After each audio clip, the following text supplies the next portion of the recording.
Halo semuanya, Swadikrat, apa kabar? Semoga kabar kalian selalu baik-baik aja. Beberapa hari terakhir ini aku lagi mengamati sosial media di Indonesia. Ada salah satu hal yang menurutku menarik untuk dianalisa. Ini adalah video dari seorang selebgram, ngakunya selebgram, yang di videonya itu dia menghina orang miskin Indonesia. Aku tuh kadang nggak habis pikir gitu ya, kok bisa ya orang itu demi viral melakukan banyak hal-hal yang bisa merugikan diri sendiri. Padahal setelah viral terus ngapain? Apakah akan diundang berbagai macam TV untuk mengklarifikasi? Apakah akan meningkatkan omset bisnisnya? Bisa aja, tapi kita akan analisa lebih jauh, emangnya kalau udah viral terus kenapa gitu. Dan juga aku nggak habis pikir gitu ya, mereka yang suka pamer harta gitu ya, mungkin kayak menghina orang lain. Kalau pamer sih masih oke lah bagi aku pribadi, tapi kalau sudah menghina orang lain itu kayaknya agak sedikit aneh gitu, sampai sebegitunya untuk viral.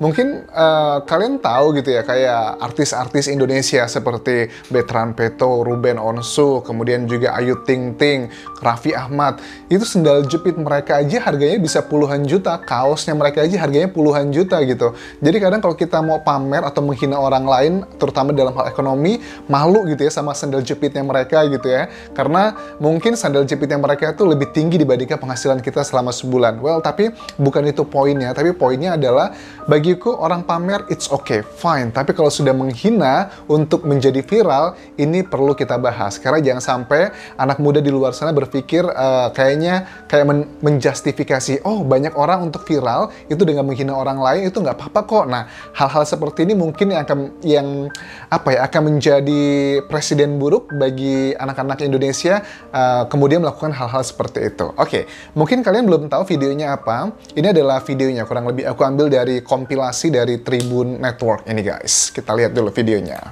Hai guys, selamat malam. Malam. Hai semua, gue mau kasih tau aja nih, kalau kita tuh orang kaya tuh nongkrongnya di mall. Oke. Minuman mahal semua. Mallnya mall mewah. Mewah. Pinggiran ya. Kalau di pinggiran udah teman kita, maaf ya. Bye. Bye. Jadi mereka bilang katanya kalau kalian nongkrongnya di pinggiran gitu kan ya, nggak di mall mewah, itu jangan temenan sama kita. Oke, aku tahu, aku pada saat nonton video ini secara pribadi aku sih terhibur ya, nggak ada rasa sakit hati atau seperti apapun. Tapi menurutku ini adalah strateginya mereka untuk viral gitu kan ya. Tapi gini deh, kalau kalian tuh sudah viral, seperti viralnya viral negatif, terus manfaatnya apa yang didapatkan? Karena kalau kalian ingin viralnya viral yang bermanfaat buat diri sendiri, mungkin kalian bisa ngebuat video yang lucu, yang menghibur, atau informatif. Nah, video-video viral seperti itulah yang akan membawa keberuntungan bagi kalian. Diundang di TV, diundang berbagai acara, kemudian banyak orang akan follow kalian dan akan mendapatkan efek positif bagi diri kalian. Tapi kalau viralnya menghina orang lain, terutama menghina masalah ekonomi, miskin, dan sejenisnya, itu adalah viral yang bisa sekali viral, setelahnya ya sudah, justru itu malah akan menjadi catatan buruk. Wajah kalian akan tersebar kemana-mana, akan menjadi kayak apa ya, kayak sejarah untuk gimana ngomongnya, sejarah di sosial media gitu, di video yang jejak digital kalian tuh akan tersimpan di sosial media selama-lamanya. Apa kabar kalau nanti mungkin 20 tahun lagi kalian sudah tua, malu kali ya ngeliat yang seperti itu. Nah, itu adalah yang pertama guys. Yang kedua, ini juga ada viral tentang seorang anak muda yang yang mengatakan bahwa orang yang tidak pakai iPhone itu kategorinya seperti ini. Kita cek ya. Kan gue nggak bisa ngomong R. Nggak apa-apa nggak bisa ngomong R. Yang penting HP-nya banyak ya. Kameranya 3 ya. Aduh, bisa. HP kamu apa? Ini HP yang... HP Cina ya? Bisa beli iPhone ya? Nggak bisa kan? Aduh, nah ini dia, ini kayaknya mengagung-agungkan iPhone. Yes, iPhone memang handphone yang mahal dan biasanya orang yang sudah punya, karena iPhone itu harganya mahal sekali, double digit guys ya. Jujur aku pun tidak punya iPhone gitu, karena mungkin aku bukan orang kaya, jadi makanya aku tidak punya iPhone. Jadi ini aku sih melihatnya lucu ya. Jadi ini mengingatkan ada beberapa, aku mengetahui secara langsung beberapa temanku gitu ya, zaman aku mungkin waktu kuliah gitu ya. Beberapa temanku tuh sempet ngobrol sama orang tuanya, marah-marah gitu kan ya, nesu-nesu lah, ngambek gitu, karena nggak dibeliin iPhone. Padahal aku tahu banget orang tuanya adalah PNS, guru, dosen di Indonesia. Kemudian mereka harus nabung, mereka harus jual beberapa hal, mereka harus benar-benar hidup hemat dirinya sendiri, orang tuanya, agar bisa membeli iPhone untuk putra-putrinya. Aduh, sedih banget sih. Nah, ini adalah, secara analisaku, ini adalah strategi mereka untuk mereka viral, dan sudah viral. Tapi kemudian apa? Karena yang mau aku bahas di sini adalah untuk teman-teman di luar sana, adik-adik di luar sana, karena penontonku tuh banyak yang masih usia 18 sampai dengan 20-an tahun. Jadi kalau sudah viral seperti ini, itu bukan berarti akan membawa dampak positif bagi kalian. Mungkin mereka bilang orang yang nggak nongkrong, orang yang nongkrongnya itu di pinggir kayak kaki lima atau warteg itu adalah orang miskin. Salah besar. Kalau kalian lihat orang-orang besar, jangankan di dunia deh, artis-artis di Indonesia aja, kayak foto ini, Nagita Slavina. Ini aja lagi makan apa nih? Lagi makan kayak mie ayam gitu, guys. Kemudian Syahrini juga makan kaki lima gitu. Jadi jangan pernah kalian anak-anak muda di luar sana berpikir bahwa orang yang dimakan di restoran mewah sudah pasti kaya. Atau orang yang makan di pinggiran kaki lima sudah pasti miskin. Sama sekali enggak. Ini juga ada foto nih, kayak Betran Peto, kemudian Sarwenda beserta keluarga. Mereka makan bakso di pinggir jalan. Ini kita tahu mereka penghasilannya sudah bukan lagi puluhan atau ratusan juta per bulan, tapi sudah miliaran per bulan gitu. Kemudian ini juga ada Raffi Ahmad, Ruben, dan Eko Patrio makan sate di kaki lima gitu. Apakah mereka orang miskin? Gila, kalau ngatain mereka orang miskin berarti seberapa kaya gitu. Nah, ngomongin soal soal selebgram gitu, ini adalah sebuah fenomena sosial di Indonesia, di dunia sih, di Thailand pun sama gitu.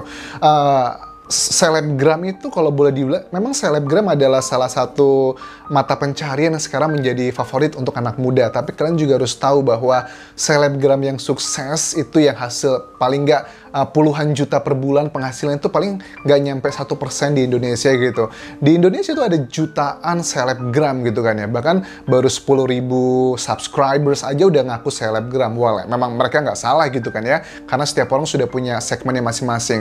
Tapi begini guys, yang mau aku sampaikan adalah banyak selebgram dalam tanda kutip ya, calon selebgram juga di Indonesia itu yang mengikuti gaya hidup jet set gitu kan ya, makan di tempat mewah, kemudian barang-barang branded dan hal-hal yang sangat materialistis. Padahal penghasilan sebagai selebgram itu sama sekali belum cukup lah untuk biaya hidup sehari-hari aja. Tapi karena pengen tampil gaya aja, ala-ala pengen jadi selebgram.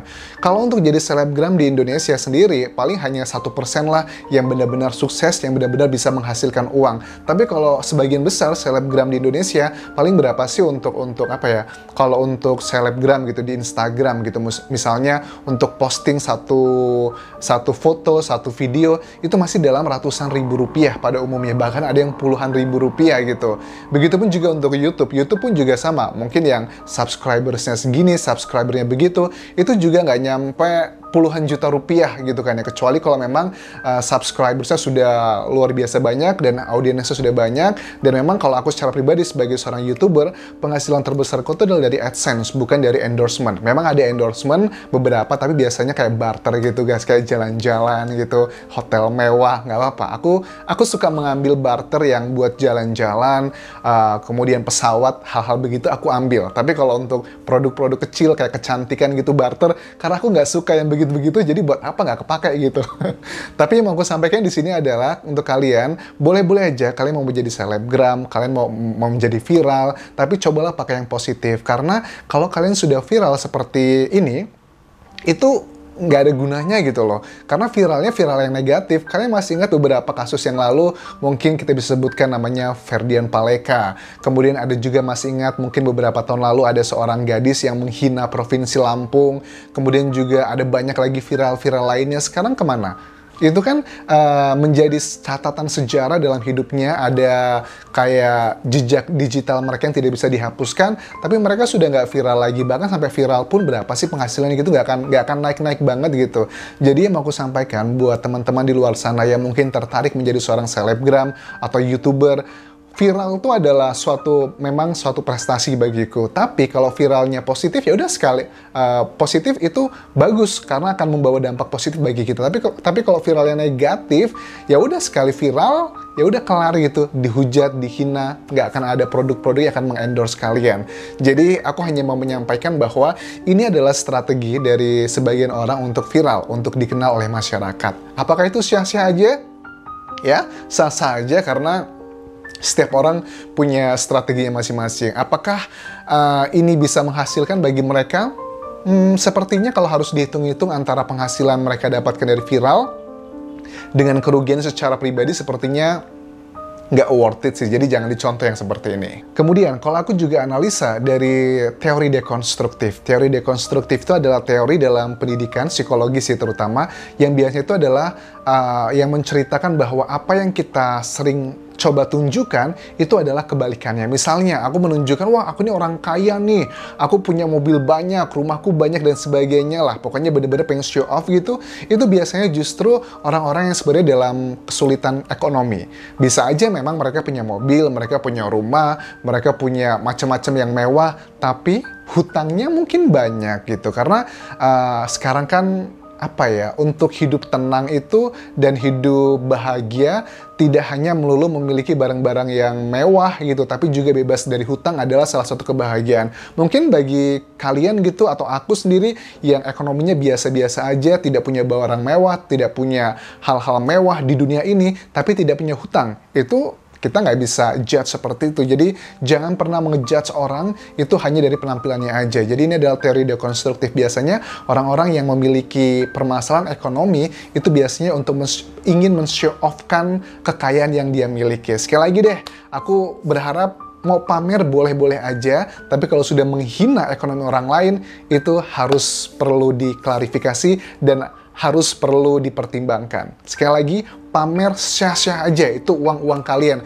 Tapi please jangan menghina, apalagi kondisi ekonomi Indonesia juga saat ini sedang tidak baik, banyak orang kehilangan pekerjaan, banyak orang juga menganggur sekarang, jadi sama sekali tidak bijak untuk melakukan hal ini. Terima kasih sudah nonton, sampai ketemu lagi di video berikutnya. Jangan lupa follow Instagramku di Anjas Indonesia dan juga subscribe channel ini. Kopun kerap semua ya.